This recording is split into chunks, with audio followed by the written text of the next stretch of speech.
اچھی طرح وضو کرتا ہے۔ پہلی بات، اچھی طرح کا مطلب کامل وضو کرتا ہے۔ کامل وضو وہی کرے گا جس نے کامل وضو کو سیکھا ہوگا۔ ہم اکثر مسجدوں میں جا کے وضو سیکھتے ہیں، ایک بابا جی وہ پانی لے کر یوں زور سے مار رہے ہیں تو ہم بھی یوں مارتے ہیں زور سے، ایک لے کر یہاں سے ڈال رہا ہے، ایک لیتا ہے وہ یوں ڈالتا ہے، ایک ڈالتے ہوئے پھونک مارتا ہے کر کے منہ دھو رہا ہے۔ ہمیں نہیں پتا ہوتا کہ اس میں سنت کے مطابق طریقہ کون سا ہے۔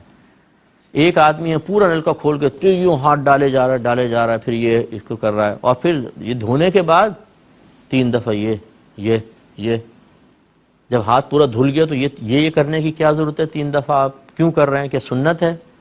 کچھ پتہ نہیں، بس بچے دیکھتے ہیں اور سیکھ لیتے ہیں، اور پھر یہی آگے چلتا رہتا ہے۔ اب وہ حتیٰ کہ بوڑھے ہو جاتے ہیں لیکن کبھی کسی عالم دین سے انہوں نے وضو نہیں سیکھا ہوتا، کبھی کسی کو جو صحیح وضو کرنے والا ہے اس کو دکھایا نہیں ہوتا کہ دیکھنا میرا وضو کامل ہے کہ نہیں ہے۔ بہت غلطیاں ہوتی ہیں۔ آپ دیکھیں نلکا کھلا چھوڑ دیں گے، آرام سے کر کے مسح کر رہے ہوں گے، موٹی دھار بہہ رہی ہے پانی کی، یہ حرام ہے، گناہ ہے، اسراف ہے پانی کا۔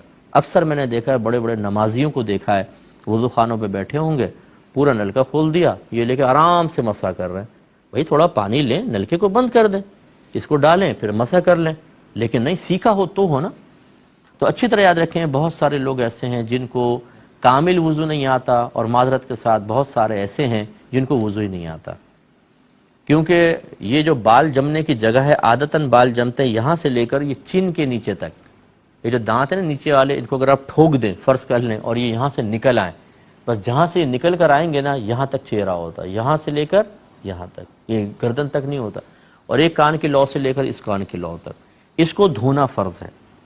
تو آپ معلوم کر کے دیکھیں، بہت سارے نمازیوں سے، میں خدا نخواستہ کوئی ایسے نہیں کہ کسی کو ڈیگریڈ کرنا چاہتا ہوں، بدتمیزی مت کیجیے گا، لیکن ان سے دھونے اور مسح کرنے کا فرق معلوم کریں۔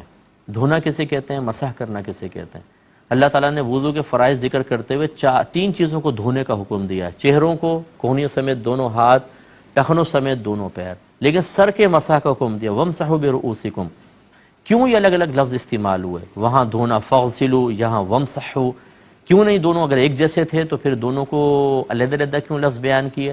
اس کا مطلب ہے دونوں لفظ علیحدہ ہیں تو دونوں کی ڈیفینیشن بھی علیحدہ ہوگی، دونوں کے لیے فعل بھی علیحدہ ہوگا، لیکن اکثر ہمارے لوگ اس کے فرق کو نہیں جانتے، لہٰذا میں نے دیکھا ہے یہاں پہ پانی ڈالتے ہیں، یہاں سے بہہ جاتا ہے، اور پیشانی کا صرف مسح کر رہے ہوتے ہیں، اس طریقے سے وضو نہیں ہوا کرتا۔